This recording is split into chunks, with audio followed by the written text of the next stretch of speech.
Good Lord. Surely the mental clock lies.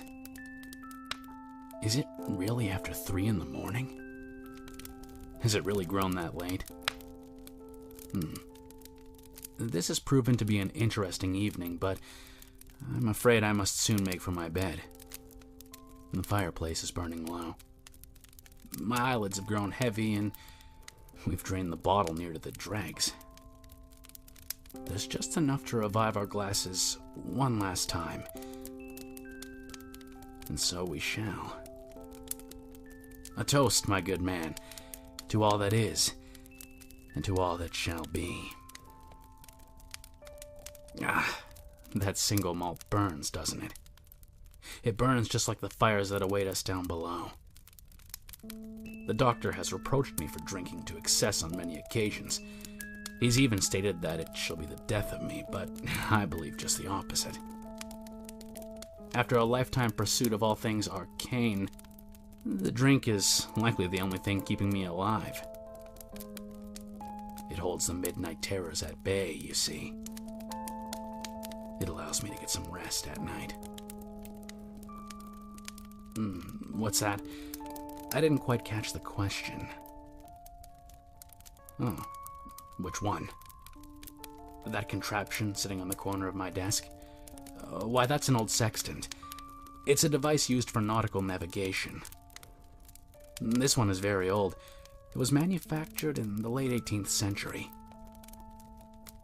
To this very day, one could probably still rely on it to navigate their way across the high seas. It was given to me by a family friend, a distinguished old naval captain named Theodore Burwell.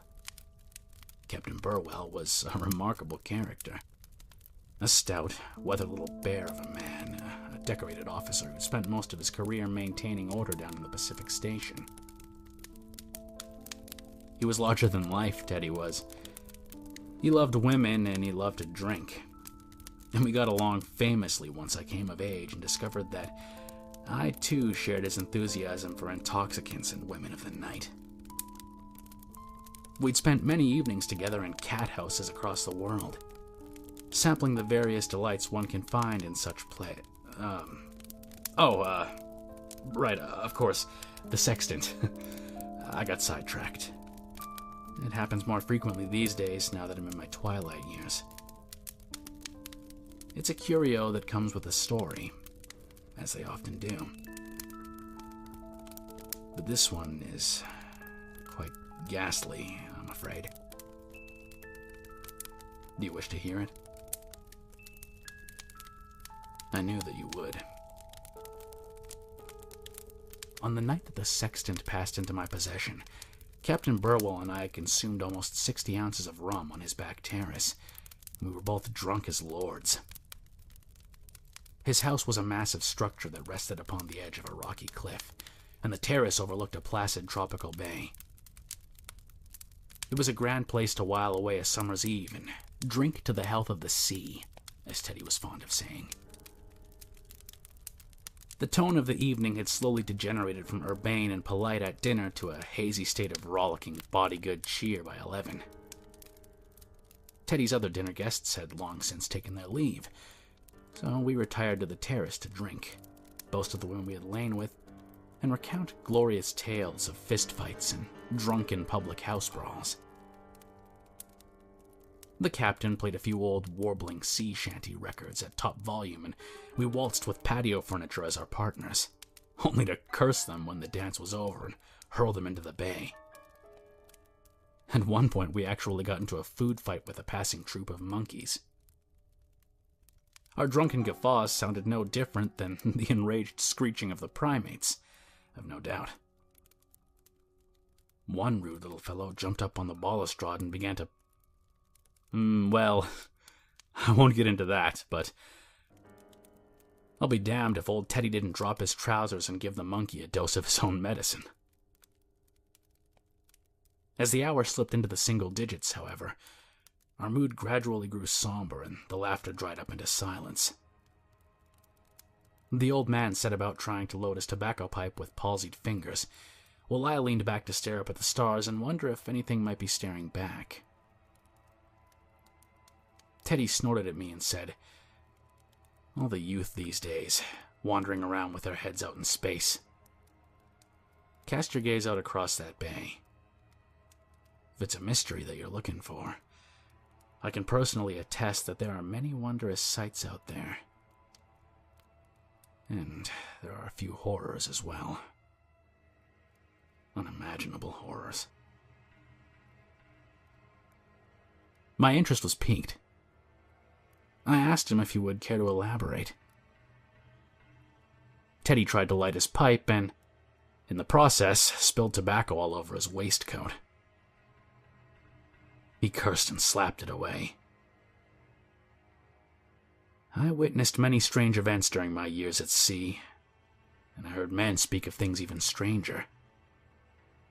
But there's one incident in particular that still haunts me today, almost 40 years later. As I said to you already, lad, there are horrors out there. After some determined prying, the story poured from his mouth in a rush. I listened, not interrupting, and my jaw dropped to the table. Early one morning, a few of Teddy's men had spied a sizable lifeboat bobbing alone, adrift in the sea. Captain Burwell launched a rowboat to investigate the matter, and his men soon overtook the directionless craft. They returned with a hollow-eyed, emaciated wreck of a man, the sole survivor of a devastating shipwreck. His only possessions were the sextant that currently resides on my desk, a wooden-handled fishing knife, and the ragged clothes on his back. The rescued man told them his name was William McCaster, and that he was ravenous and dying of thirst. Burwell ordered the ship's cook to fix him a bowl of corned beef broth, which he drank with trembling hands. After he'd drunk his fill of the broth, the ship's doctor came round and washed the crusted sea salt out of William's open sores. The castaway was in terrible condition. He'd been burnt almost black by the tropical sun. His body was skeletal and his movements were palsied. The doctor asked the wretch if he had any notion as to how long he'd been adrift, and after some deliberation, the gaunt fellow answered, 3 months, I think. Probably more. The doctor proclaimed that the man was suffering from the effects of malnutrition and prolonged exposure to the blistering South Pacific sun, but was otherwise fit for questioning. He and Captain Burwell sat with William in private, and they listened to his story in an open-mouthed state of mounting horror and disgust. The castaway claimed to have been a crewman on a small fishing boat. A miscalculation by the ship's navigator saw them run aground on a coral reef, with devastating consequences. Miraculously, every man aboard the sinking ship managed to make it to the lifeboat. 17 in total. But the provisions on board proved to be woefully inadequate. Even with stringent rationing, every morsel was gone within a week. Sufficient quantities of rain fell to keep the men's thirst at bay, but their attempts to harvest nourishment from the sea were largely unsuccessful. Famine seized the lifeboat with skeletal fingers, and the men starved its grasp. It wasn't long before the fishing boat's captain gave in to the madness of starvation. In the dead of night, his mind snapped, and he arose to creep silently amongst the sleeping forms of his exhausted crew. His knife and his teeth both bared to kill. He fell upon the weakest of them, and the man's sharp cries quickly roused the others from their shallow and troubled slumber. Horrified, the other men hastened to interrupt the murderous assault, but were driven back by wild strikes from their captain's knife. Many of the would-be rescuers were badly injured by this steel, 2 of them grievously so, With the other crewmen now huddled together as far away as possible, the captain finished his prey by sinking his decaying teeth into the poor bastard's neck. William told his interrogators that he'd observed the fiend slurp up the dying man's blood until he became so engorged he vomited a vast wave of red all over the bottom of the boat. The fishing boat captain stayed with his grisly banquet night and day, until the corpse was nothing but a rotten stick man of chewed gristle and splintered bone. The rest of the lot could only look on in revolted horror as the lunatic bent to his feast, crossing themselves and praying for deliverance. Their captain had lost all semblance of humanity. The man had degenerated into a mute, wild-eyed savage, caked with a thick layer of dried blood and surrounded by a cloud of flies. He began to urinate and defecate in the lifeboat, rather than over the side. His men suffered from infections. Several of them died and were given a hasty burial at sea by their mates, before their captain could violate the corpses with his horrible new appetite. When the madman's ghastly banquet had become too rotten and spare to consume any longer, he finally threw it overboard, and then turned his burning gaze to the remaining crewmen, naked hunger in his eyes. The men decided to sleep in shifts in order to keep watch against their captain,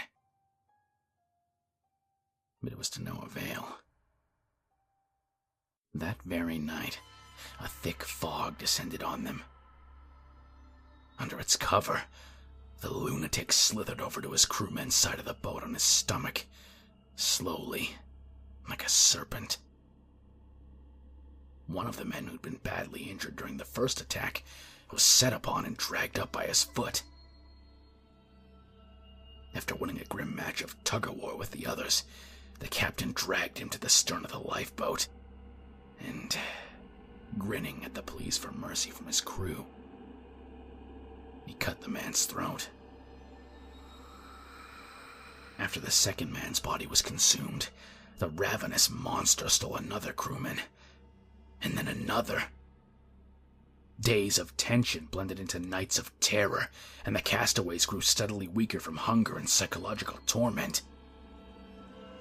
The ghoul in their midst, however, only grew stronger. Soon, their captain became too strong for the others to fend off, even as a group. At that point, he ceased the practice of waiting for his men to lose their fight against sleep, and began to attack them at will. Much to their misery, the captain made a grisly discovery. Instead of killing a man outright, and then hastening to consume as much of his flesh as possible before it spoiled, he found that he could simply cut or chew off a few mouthfuls of living meat as the need arose. Chunk by bloody chunk, he whittled the anguished castaways down until many of them were little more than armless, legless stumps. If a man died, the fiend would concentrate his appetites on his body until it writhed with maggots. The scavenging seabirds began to wheel overhead in such numbers that they sometimes blocked out the sun. Eventually, the only people left alive were William and his captain. At this point in the man's narrative, Teddy and the doctor exchanged a troubled glance, and Teddy asked, "How in the name of God did you manage to escape the fate of your crewmates? Why are you still alive?" His voice little more than a rusty croak, William answered that he'd managed to catch his boogeyman unaware, and, in an act of sheer desperation, he'd rushed at him and pushed the madman overboard. He stymied the captain's attempts to haul himself back into the boat by relentlessly slicing at the man's hands and arms with his own knife. Eventually, the waves and current pulled the boat away from its exhausted pursuer, and William lost sight of his flailing captain. He presumed the captain to be dead from either a shark attack or drowning. When pressed on how he had avoided being maimed by the captain during his lunatic fits of cannibalism, William fell silent. Teddy pressured him to answer, and he finally mumbled, "Through cowardice." When the others tried in vain to fight him off, I always hid behind them. I couldn't ever face him. I was too afraid. Captain Burwell saw to it that the traumatized man received the best care that he could muster, and ordered to the crew to make haste for the nearest port. Night fell. Shortly after the moon set, the night's gentle silence was broken by a clanging alarm. Everyone rushed to the deck, only to discover that the rowboat was missing and the sentries were dead. They'd been stripped of their weapons, and most of their flesh. The castaway was no longer on board. Poor Teddy was devastated that he'd been so adeptly fooled by the monstrous fiend. He swore an oath to the murdered sentries that he'd personally see the degenerate bastard stand before a firing squad. He sought any and all records pertaining to the castaway's missing ship, and confirmed what he already knew to be the truth. William had not been a crewman on the lost fishing boat. He had been her captain. I asked Teddy if the madman had ever been found and apprehended, and he slowly shook his head while staring out at the bay. I never found him, nor did anyone else. As far as I know, he's still out there, drifting without destination, and setting upon any crew foolhardy enough to bring him aboard. He paused, then said, "When I retired from the service, I was embittered by my failure to bring the fiend to justice. But I was glad for it, too. Because the thought of facing him again made a cold sweat seep from my brow. William McAllister was no longer a man. He was a monster. And monsters never die easily." He lapsed into silence after that, and it wasn't long before we both began to yawn. Teddy begged my pardon and announced that he had intended to retire for the evening. I followed the old man into his study, where he paused to present me with an impulsive gift: the cannibal sextant. I left with the thing clutched in hands that were quivering with a raw, visceral excitement. A newfound thirst for the macabre that gradually became an obsession. My burning desire to seek out the unexplained has led me to the ends of the earth, and even further still. Much, much further. Indeed, there are many wonders in this world, but there are horrors too. Unimaginable horrors.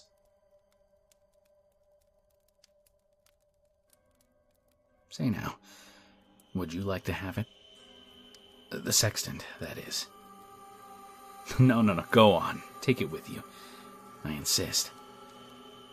I have many such objects in my collections, and I have no uncontested heirs to receive them when I pass. Take it, please. At the very least, it shall make for an interesting conversation piece. Life is too brief for dull conversations. Well, I should be off to bed. Thank you for sharing this evening of chills and intrigue. I do hope that you'll come back soon. Some tales are best shared after the sun sinks past the horizon, along with a bottle of strong drink and a comfortable blaze crackling in the hearth. Don't you think so? Have a safe voyage. Sleep well and, take a bit of advice with you. From a man who knows well of such things. Remember to always take care when stepping out into the twilight. The transition from light to dark can be treacherous. People have been known to stumble and fall. I bid you good night. We shall visit again soon, I'm sure. I look forward to it.